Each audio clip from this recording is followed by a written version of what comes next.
Existe un universo lleno de universos que no conocemos, o que creemos conocer.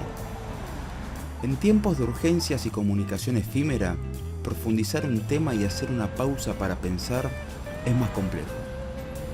Entender lo complejo es la tarea necesaria para mirar con claridad lo que está por venir y aquello que nos rodea en un presente que aún no comprendemos, porque es más complejo. Bienvenidos una vez más a Es más complejo, este programa del canal de la ciudad en el que intentamos desgranar cuestiones que vemos a diario o que por ahí no le estamos prestando atención. Hoy un tema que nos acompaña, al menos a mí desde que tengo memoria y a varios de ustedes también, el narcotráfico y el consumo de drogas ilegales. Hay cambios de paradigmas, hay modas, hay sustancias que se van abordando de una forma, de otra, que irrumpen, que no entendemos. Y todo está centrado alrededor de una ley que existe en la Argentina, que es la ley 23.737, que no es tan antigua en términos institucionales y tampoco es tan nueva en términos de avance del crimen organizado o del consumo de determinadas sustancias. Esa ley de entrada es la ley que estableció una doble vía de abordaje a la lucha contra el narcotráfico, contra la venta, tráfico de estupefacientes ilegales y contra el consumo. Era un viejo debate sobre qué venía primero, si el huevo o la gallina, si era una cuestión de oferta o de demanda, si la oferta de drogas generaba consumidores o si la búsqueda de los consumidores generaba oferta de drogas, y así de manera permanente. Pero tampoco es algo que vino solamente de la Argentina. Si hablamos de la ley de drogas, estamos hablando de fines de la década del 80. Antes de esa época, drogas hubo siempre. Sobre todo en la Argentina, hubo drogas de venta libre, al igual que en cualquier parte del mundo, que luego, posteriormente, cuando se descubrieron que eran o profundamente adictivas o generaban más daños que los beneficios que proponían, pasaron a ser ilegalizadas. Basta con revisar alguna revista, pueden ir a una hemeroteca o buscar en internet, se consiguen escaneadas revistas de hace 120 o 130 años y encontrar productos hechos a base de cocaína para niños, para calmar dolores de encías, o jarabes para cuestiones gripales llamados heroína. Y eran todos fabricados por laboratorios de renombre internacionales. Las anfetaminas fueron de venta libre durante muchísimo tiempo. Luego fueron probándose sus daños y luego fueron ilegalizándose o controlándose las que no podían ser prohibidas porque no había reemplazo para determinados tratamientos médicos. Ahora, nuestro abordaje de lucha contra el narcotráfico, al igual que el de la inmensa mayoría de América Latina, obedece a una guerra desatada en los Estados Unidos. En los Estados Unidos, sobre todo en la década del 80, durante la presidencia de Reagan, se declaró la guerra al narcotráfico y la guerra a las drogas en general. Había campañas en la televisión, una muy conocida por los norteamericanos, que acá se replicó gracias a que llegó a través de los Simpsons en un momento. Se hacían las 10 de la noche y en la televisión preguntaban, ¿usted sabe dónde están sus hijos en este momento? Y así era todos los días. Era una forma de control. Se hicieron muchos abusos también, hubo juicios a grupos de rock, empezaron los juicios por apologías de consumos, sobre si determinada canción incitaba o no al consumo de drogas, y empezamos a ver lo mismo en toda América Latina. Culturalmente, en Argentina, hay referencias a la cocaína en canciones tan antiguas que forman parte del repertorio de Carlos Gardel. Hay referencias, no es solamente una cuestión vinculada al mundo del rock, hay distintos abordajes. Durante mucho tiempo era un enorme gris qué se hacía con las drogas y qué se hacía con los consumidores. Hay un programa que le hemos dedicado íntegramente a cómo se ha tratado la persecución a los consumidores y los derechos de las personas, en una entrevista que tuvimos con el abogado Estefanuolo.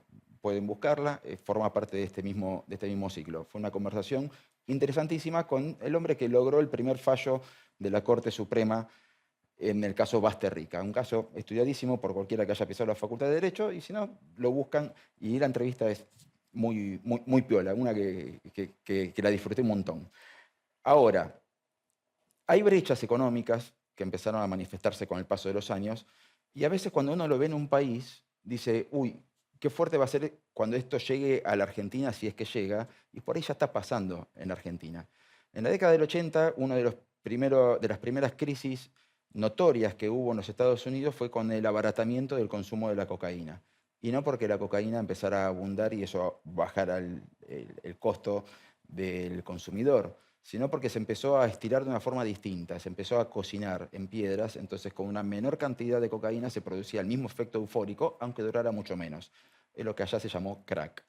Acá en Argentina el crack no era la moda, no era la onda, no era el consumo, no era lo habitual. Durante muchísimos años en Argentina se persiguió a dos sustancias y en base a eso giró prácticamente la totalidad de la legislación y de la persecución. Era la marihuana y la cocaína. Punto. Nunca hubo una crisis de opiáceos en Argentina, nunca hubo una abundancia de heroinómanos en Argentina. Y algunos, siempre están las teorías, si obedece a una cuestión geográfica que queda muy lejos de los lugares de producción, los opiáceos de forma ilegal hay que sacar la resina de cultivos de amapolas, generalmente vienen de zonas tan alejadas del control público y geográficamente como Afganistán. Y también hay una cuestión cultural. Evidentemente, los opiáceos no han prendido en el mundo hispanoparlante de la misma forma que ha aprendido en el mundo anglosajón. Ahora, finalizado el siglo XX, había una droga que ya llevaba varios años dando vueltas y que no se le prestaba mucha atención hasta que empezó a vincularse a un fenómeno cultural. Y hablo del éxtasis, que circulaba por todos lados desde la década del 80, pero que empezó a prestársele atención desde el mundo de los medios y de la justicia a fines de la década del 90, cuando empezó a asociárselo a las fiestas electrónicas. Y atrás del éxtasis, que en realidad hay un universo de pastillas englobadas en algo que se conoce como MDMA, llegó la crisis económica y apareció muy de a poco una droga que no sabíamos ni entendíamos qué era, el Paco. El Paco no es crack, el Paco es la resaca que queda de la cocina de la cocaína y de su estiramiento, y era una forma muy barata, muy letal y muy dañina para los sectores más bajos de la sociedad. Vincular consumo, vincular adicciones con sectores vulnerables es un grave error. En todo caso, lo que varía es la calidad del estupefaciente o el estupefaciente al que tienen acceso. Y de golpe la ley de drogas empezó a tener algunos puntos flacos, sobre todo con las drogas de diseño. Eso que llamamos drogas de diseño, vinculado a lo que se puede producir en un garage, que se puede producir en una habitación. Imaginen Breaking Bad y un tráiler. Estamos hablando de drogas que se pueden producir con cosas que se consiguen en una farmacia, en una ferretería, en una estación de servicio.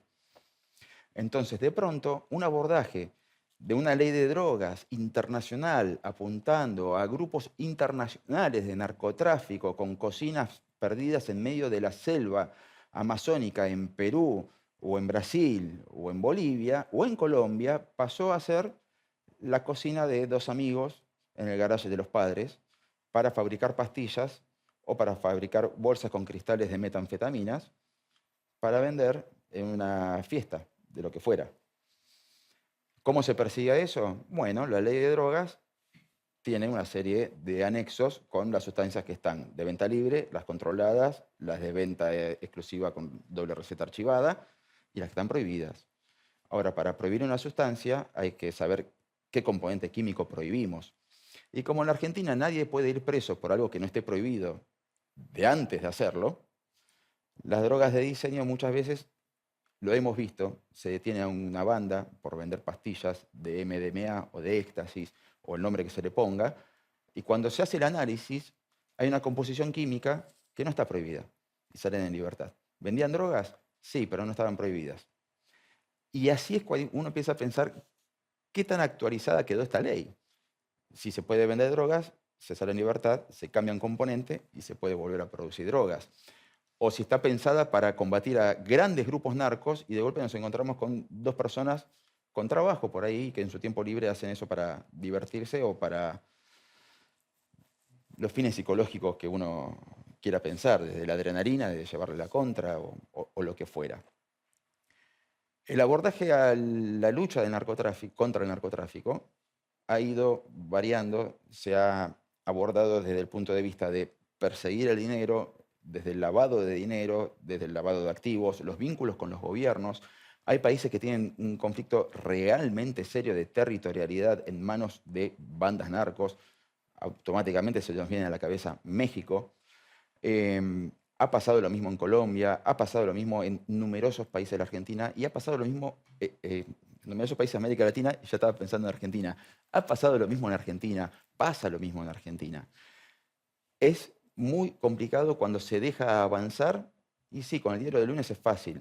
¿Se tenían las herramientas para evitar que se avance? ¿Sí o no?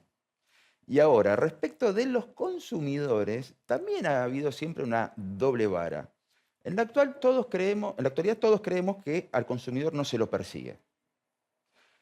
Y la verdad es que hay un fallo de la Corte, una serie de fallos de la Corte que dicen que no, al consumidor no se lo puede perseguir, no hay tenencia para el consumo que deba ser penalizada. Son fallos de la Corte, la ley no se ha modificado. Y en la década del 90, directamente, uno por simple tenencia de estupefacientes era judicializado. Todavía existen algunos casos residuales de personas que son judicializadas por la simple tenencia de estupefacientes. Ahora es curioso porque en la misma década del 90 teníamos una política de prevención que apuntaba al consumidor desde el punto de vista de la comprensión, de educarlo, no de judicializarlo. Y por si no recuerdan ese tipo de campañas, eran campañas organizadas por Presidencia. Y acá les traigo un ejemplo que enseguida lo van a recordar. Miren. Que se conoce al cáñamo índico. Produce alteraciones de la percepción, excitación, depresión, y al quedarse fijado a las neuronas, las destruye. Ufa, eso ya lo sé de memoria. ¿Ah, sí? ¿Sabes al menos por qué? La verdad que no. ¿Cómo es? Chicos, el tóxico de la marihuana no se disuelve en agua, sí se disuelve en grasa. ¿Qué? Si me fumo un porro, ¿se me hacen rollitos acá? No, la célula del cerebro, la neurona, está recubierta de una vaina de grasa, la mielina. Al pegarse la marihuana, al principio la estimula, pero luego la destruye. La célula muere y no se reproduce. Algo parecido pasa con las células sexuales. La marihuana genera esterilidad y además impotencia. Chao. ¿Y la cocaína? Esa para la próxima. Tenelo presente. Las drogas destruyen el sistema nervioso, la sexualidad, la libertad. No dejes que te destruyan. De vos depende. ¿Por eso, drogas? ¿Para qué? Era una campaña de Presidencia de la Nación a cargo del doctor Miroli, esta campaña de información. Más allá del detalle de que uno piensa que habrá tomado el que se imaginó el doctor saliendo de la televisión con la mano que se proyecta, había una cuestión de informar a la gente de cuáles eran los efectos de las distintas drogas. Pero eran muy pocas las drogas, repito, que se perseguían. Y estaba esa doble vara. ¿Concientizamos o perseguimos? Mientras no hayan probado, concientizamos, y una vez que probaron, le caemos con todo el peso del Estado. Y mientras tanto, el narcotráfico siguió creciendo, siguió existiendo, y cada año que pasan, las incautaciones son cada vez más grandes. Y eso es porque creció la cantidad de droga que se comercializa o porque mejoró la calidad de las investigaciones y de las intervenciones por parte del Estado. O quizás son ambas cosas. Para charlar de estas cosas y para saber si hay un cambio de paradigma, si se debe modificar alguna perspectiva de cómo se combate el narcotráfico en la Argentina o en el mundo, es que hoy nos vamos a centrar en esta causa puntual y los invito a ver a partir del bloque próximo una entrevista que vamos a tener con una persona especializada, una fiscal nacional especializada en drogas. Enseguida volvemos con Mónica Puñarro, acá, por el canal de la ciudad.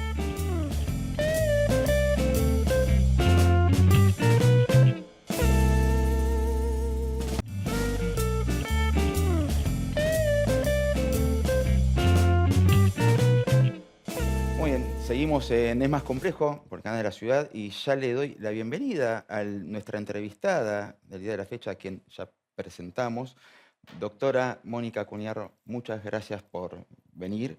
Y la presentamos de la siguiente forma, un poquito más formal. Doctora Mónica Cuniarro es fiscal nacional, especializada en drogas y crimen complejo. Obviamente es abogada, magíster en crimen organizado, ex directora del primer posgrado de Política Nacional en materia de drogas y como docente ex adjunta regular Derecho Penal y Psicología en las facultades de Derecho y Psicología, ambas de la Universidad de Buenos Aires. Gracias por venir nuevamente y para meternos de lleno con la cuestión de drogas. La ley 23.737. ¿Qué tan vieja es? ¿Qué tan actual? Bueno, la ley que mencionás vos es una ley que tiene 30 años de vigencia, aún con las distintas reformas especiales que se fueron haciendo en materia de lavado, hasta te diría de controles administrativos o algunas reformas con controles administrativos. Es una legislación que tiene, más que problemas de si es antigua o moderna, muchos defectos legislativos. O sea, fue hecha con mala técnica legislativa, muy mala técnica legislativa, hay superposición de verbos, por algunas cuestiones en especiales algún artículo más, pero después si sirve o no para el uso cotidiano, es una ley que puede seguir funcionando.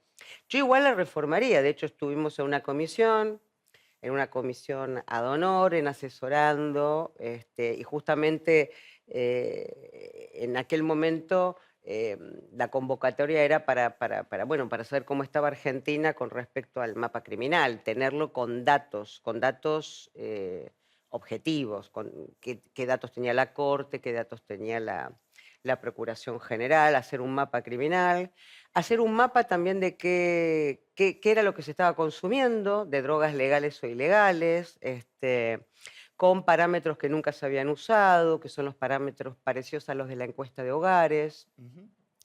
Revisar un poco los aspectos sanitarios, para que no esté todo centrado en la parte punitiva y se utilice la parte punitiva para lo que es realmente el tráfico y el lavado de dinero, no con andar persiguiendo a gente que tiene problemas de consumo o de Claro, adicción. porque una cuestión que quedó como de mito popular es que bueno, el consumo, la tenencia para consumo ya no está penalizada. Y no, son fallos concretos de la Corte, pero la legislación sigue vigente.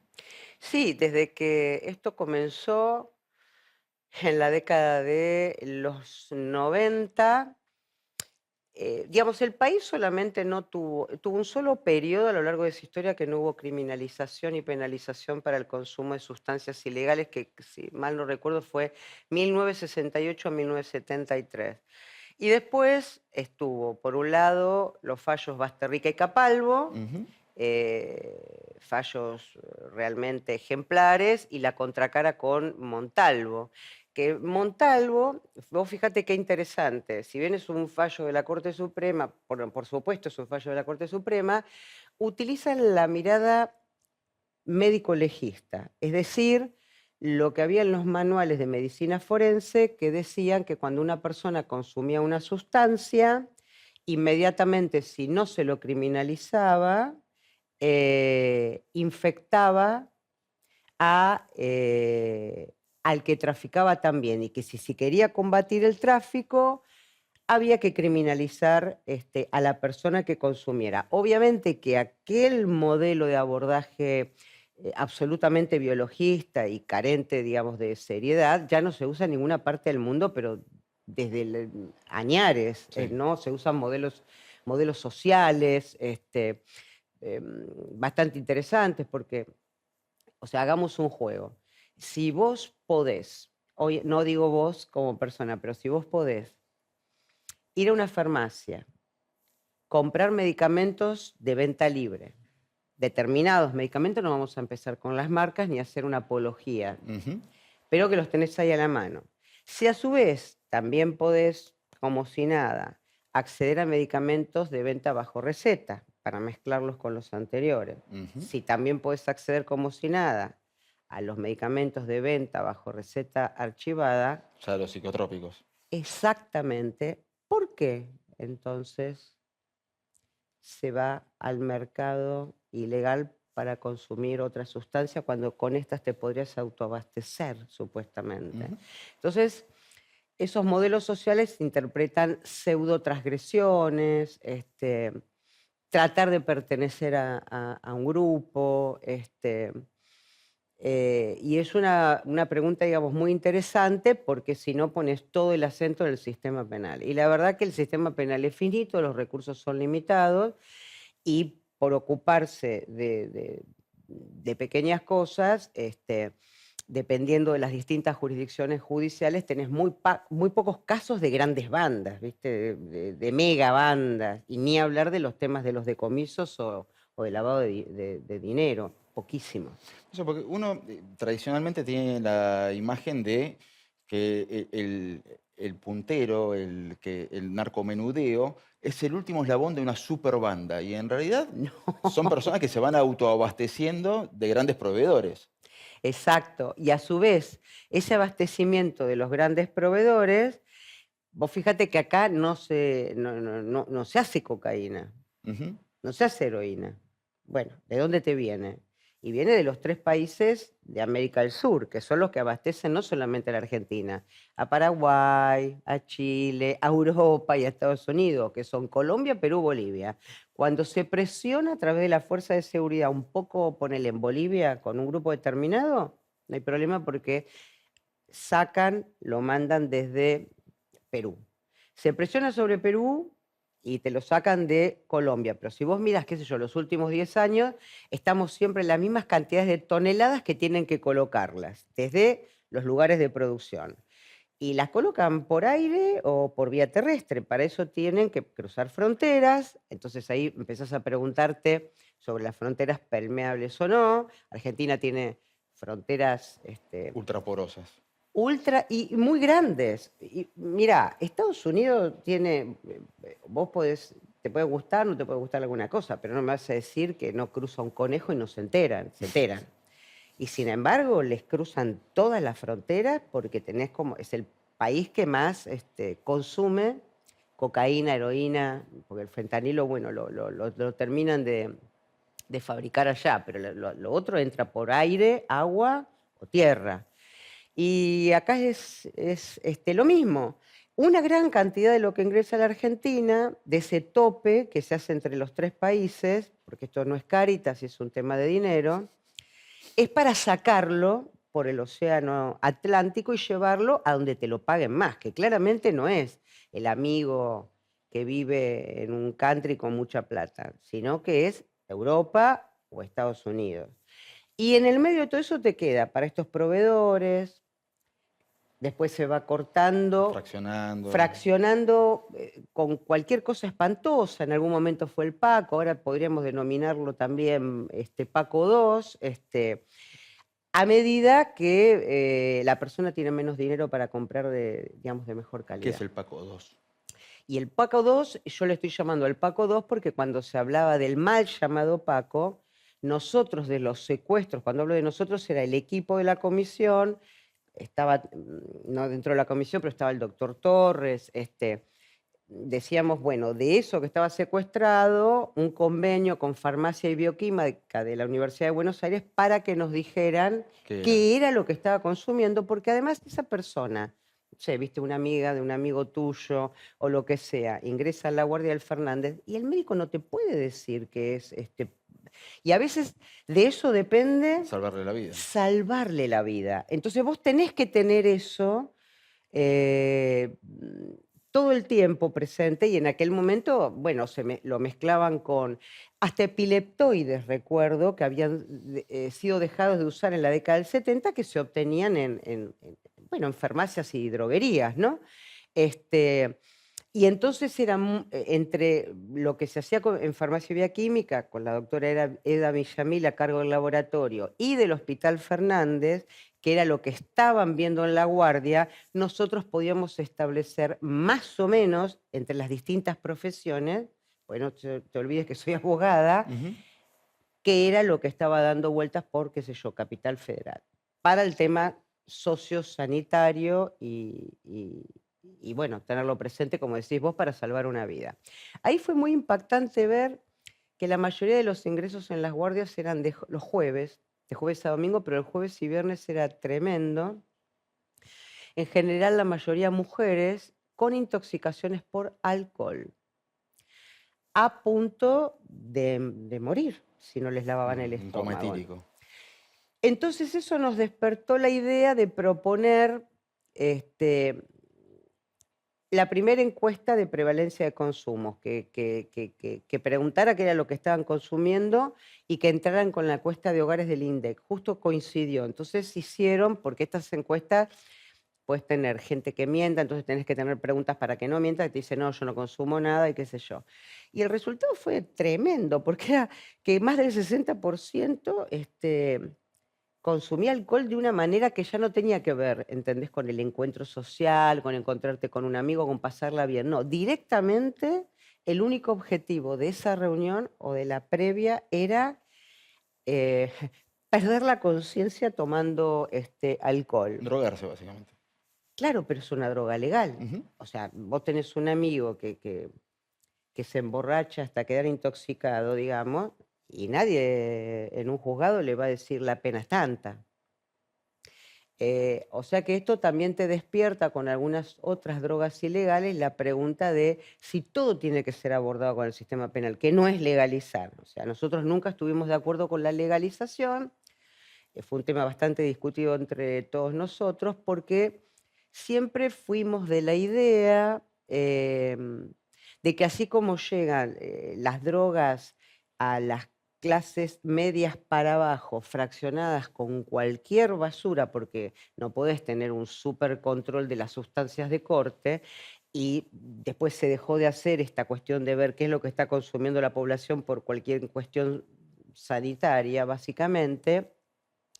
No me quiero imaginar si tienen que ir a comprarlo libremente, ¿entendés? Van a ser una ruina, digamos, no es como sería que yo Uruguay, que tenés un registro, que está controlado lo que se da, y está controlada la metadona, y hay un seguimiento. Por eso, pero sí sigo convencida de que a esas personas que atraviesan por esas situaciones de mucho abuso, el abordaje no puede ser solamente penal.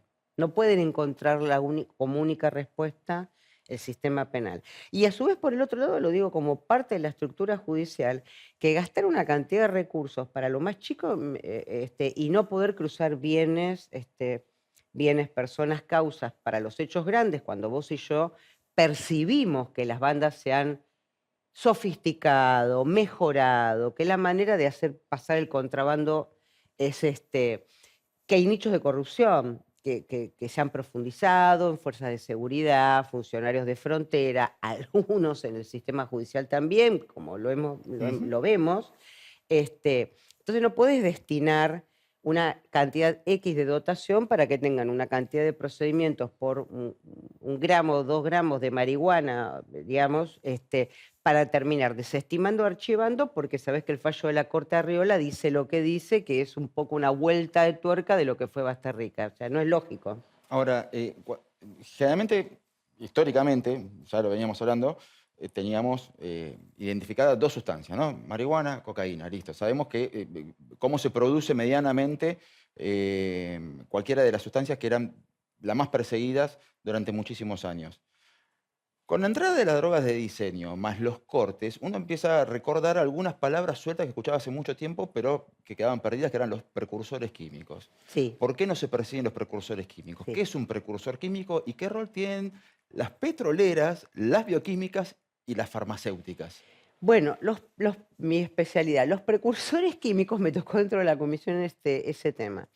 Así, tal cual como lo decís, nosotros lo que notábamos, porque hay reportes entre los estados, en aquel momento los estados mexicanos habían reportado que había grandes cantidades de efedrina dando vuelta y que provenían de la Argentina. Provenían de la Argentina. Bueno, Argentina tiene un gran nivel de químicos, y buenos precursores industriales. La sustancia, para que llegue al punto final, necesita, dependiendo de qué sustancia sea, precursores industriales o precursores medicinales. Por ejemplo, el fentanilo es medicinal, para decirlo de alguna manera. Para la cocaína necesitas un industrial en el punto final. Y bueno, lo que habíamos notado, o lo que se notaba, es Argentina va variando con el tema del control. Va variando. Hay épocas muy laxas del control de los precursores o de los registros, te diría 90, laxo, y ahora se vuelve a ver. Es decir, cuando hay estas áreas puntuales del Estado que se van los controles, es 2 puntos desastre en esto, es altamente delicado. Por ejemplo, con la efedrina. Cuando hubo este reporte, nosotros desde la comisión le preguntamos a las fuerzas de seguridad qué había de secuestros de efedrina y de drogas de diseño. Cuando nos empiezan a decir tantos procedimientos que te dan los números, vos ya te podés representar cuando se analizó lo que había y dijimos, es la efedrina. Entonces, me acuerdo perfectamente, yo pedí una reunión con la gente del ANMAT, es decir, yo no los conocía, digamos, no los conocía más allá de saber cuál es el rol que tiene el ANMAT en una república, que es el que tiene la Fed en Estados Unidos, digamos. Y me llamó mucho la atención el cómo el que no está en el campo penal realmente cree que la norma penal soluciona absolutamente todo. Y vos que has trabajado y yo que trabajo, sabemos que no es así. Exactamente, que la complica en muchos casos. Entonces yo le digo, mire doctor, unos capos técnicos bárbaros. Siempre ha tenido muy buen personal técnico. ¿Sabe usted lo que tarda una norma penal en un congreso con un nuevo tipo penal? Ustedes tienen una norma 1000 veces mucho más poderosa que la penal, que es la norma administrativa. Pueden clausurar, derecho de defensa te lo debo, clausuro, decomiso, secuestro, una cantidad de cosas. Y le explico lo que estaba pasando con la efedrina. Le digo, mire, yo soy... Pero ustedes nos podrían hacer un estudio de ver cuánto se necesita de efedrina en el país para los usos medicinales. Y me acuerdo que me había dicho, no sé si era 8 kilos para las gotas de los ojos, no sé. Y había Recuerdo una eran toneladas. barbaridad dando vuelta. Toneladas. Exacto. Pero vos fíjate que no murió nadie. Vos hoy con el fentanilo tenés 96 personas fallecidas. Y la verdad es que acá no falleció nadie porque cuando hubo una alerta temprano, se actuó tempranamente, tenías que ver, no voy a dar los nombres, pero la cantidad de laboratorios y droguerías que tiraban la efedrina que tenía, decían, ahí entraron a robarme, sí, las mentiras, igual terminaron todos con indagatorias y qué sé yo, porque además lo avisamos a los juzgados y todo, y sacaron una norma que cuando a mí ellos me mandan el proyecto, porque tienen sus abogados, yo me quedé así porque me parecía, era tremendamente como si fuera una muralla china. Y bueno, y volviendo a hoy, yo creo que si esa alerta que dieron los inspectores el año pasado en noviembre, la persona que debía ocuparse de escribir ese proyecto dentro del ANMAT, lo hubiese hecho en forma rápida, que era clausuro, decomiso todo lo que es inyectable, porque el problema estaba ahí, que era lo que estaba contaminado con las bacterias, no tenés que lamentar casi 100 personas muertas. Y después no te tenés que dar cuenta de que el registro o el anexo lo tenés desactualizado. Es que hay algo muy incómodo respecto del fentanilo que uno dice, y estamos hablando de personas que no eran adictas, estamos hablando de personas que estaban en un tratamiento médico y que por ahí no eligieron o no podían controlar ellos mismos, ni tenían por qué controlarlo, ni sabían que había que controlarlo. Es incómodo decirlo porque es como si hubiera una segunda clase, ¿no? El adicto. Y frente al adicto, no, directamente como que, bueno, nos desentendemos. Lamentablemente sí. Sí, y con el tema este del fentanilo, pensá que dentro de lo que fueron tragedias en la República Argentina, supera los muertos por el tema de la AMIA. Sí, es gravísimo. No, es gravísimo, es gravísimo. Sí, lo del adicto es tremendo, porque, bueno, es un tema absolutamente complejo, ¿no? Primero, cómo vas a abordar o cómo vas a definir desde el punto de vista sanitario qué es adicto. Es todo un tema. Yo recuerdo gente que ha ido a una suspensión de juicio a prueba por 2 o 3 cigarrillos de marihuana. Una probation. Por 2 o 3 cigarrillos de marihuana. Y está bien, era una tenencia para consumo personal, pero esa suspensión de juicio a prueba era en una granja de rehabilitación o en un centro de rehabilitación. Entonces uno se quedaba pensando, ¿qué es un adicto? ¿A quién llamamos adicto? ¿A un consumo recreativo de vez en cuando? Sin meternos en juicios morales. Pero o sea, ¿está la justicia para hacer un juicio moral sobre...? No, definitivamente no. Mira, em, Argentina nunca pudo avanzar demasiado en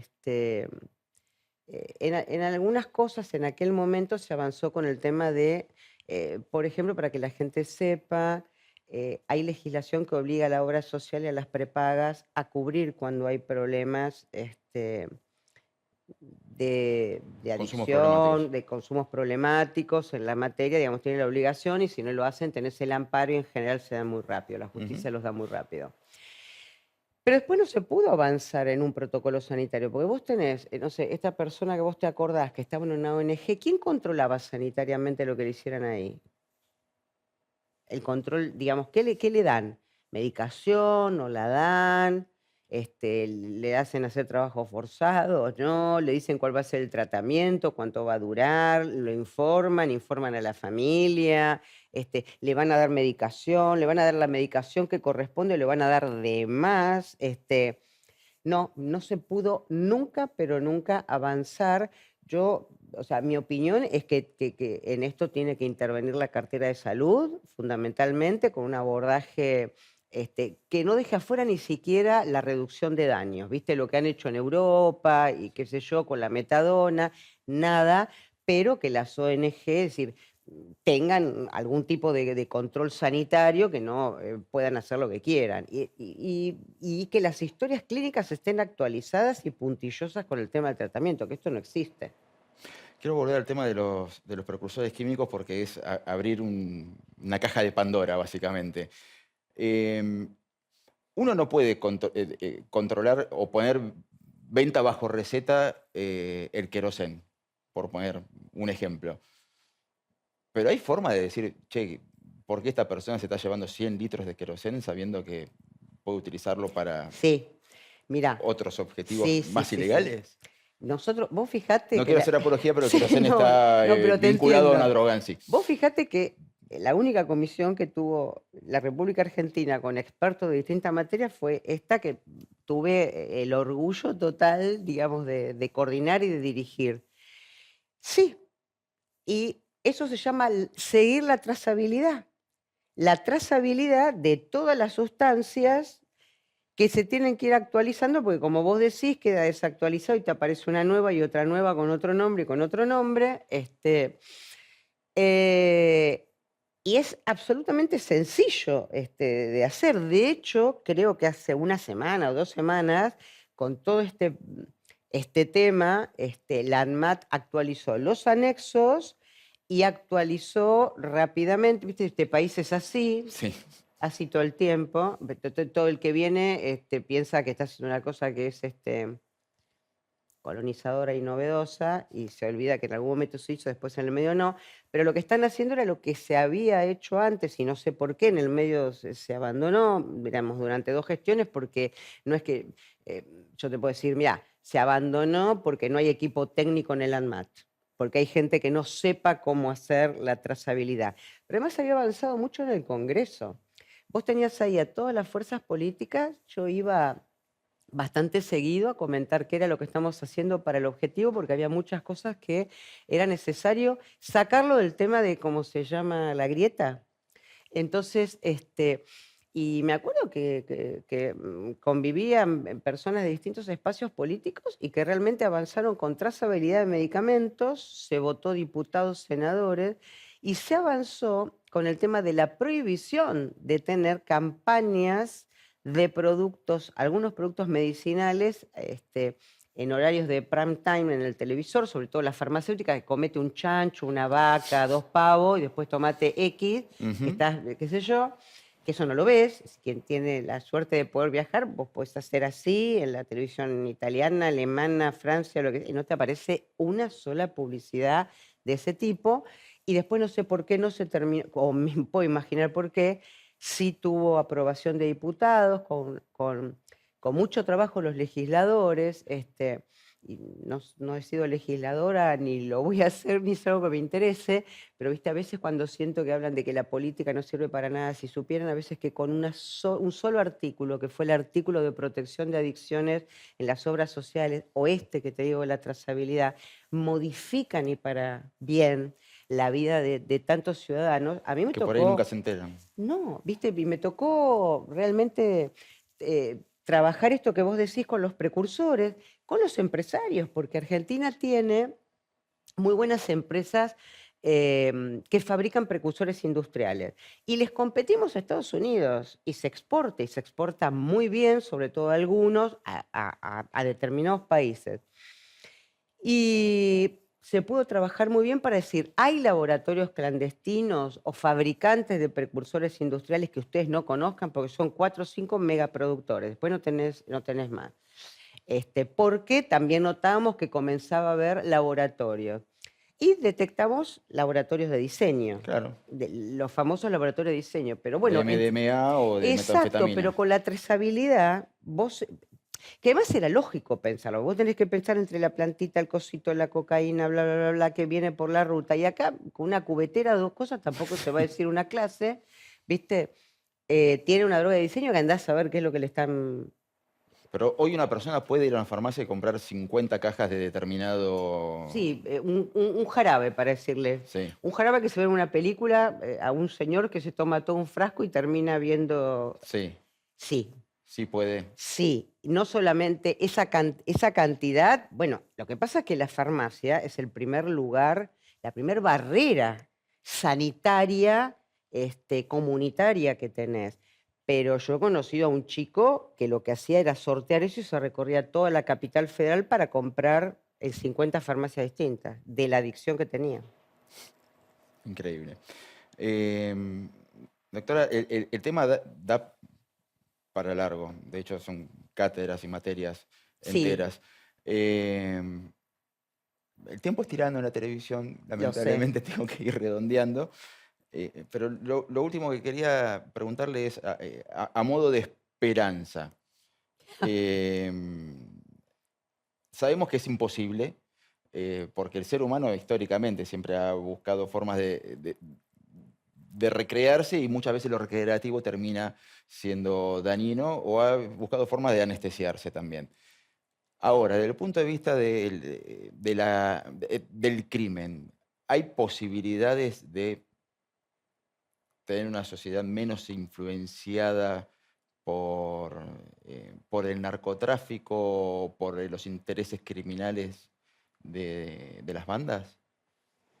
Qué pregunta, ¿para cuántos unos segundos? El negocio es un negocio inmenso. No creo que lo termine, es el segundo negocio después de armas y lavado. Eh, pero si vos tenés un compromiso de parte del país de diferenciar el tema de prevención, acá no tenés campaña de prevención, cero Ujú. campaña de prevención. No tenés coordinación entre las carteras educativas, los colegios, salud, con protocolos sanitarios, desarrollo, para que no te quede la gente que no tiene ningún tipo de recurso, de bajos recursos, que no te la quiere atender el hospital, no te la quieren atender en ningún lado y te quedan absolutamente descartados. No te digo que lo podés modificar, pero sí podés colaborar en el derecho humano a la salud, que hoy prácticamente no los tenés y tenés muchas familias que están padeciendo este tema de una forma muy grave. Y con respecto a los criminales, y tenés que sacarlo más pavo, alguna instancia intermedia, administrativo o penal, y dejar todos los recursos con mucha tecnología, muchísima tecnología, o sea, trabajar como trabajan los europeos. Yo vi cómo trabaja Europol, claro, Europol, los italianos, la Guardia de Finanzas, y bueno, no estamos mal técnicamente con las normas, ¿entendés? Ni cómo se entienden las normas, pero la coordinación y el trabajo que tienen ellos en inteligencia, y sí, años luz, no te puedo decir otra cosa más que... Y además yo soy una positiva, así que sí, voy a ser positiva. Muchas gracias, doctora. Mónica Cuniarro, la doctora Mónica Cuniarro, fiscal nacional, especializada en drogas y crimen complejo, ha pasado por temas complejos por acá por el Canal de la Ciudad. Enseguida venimos con el cierre del programa de hoy.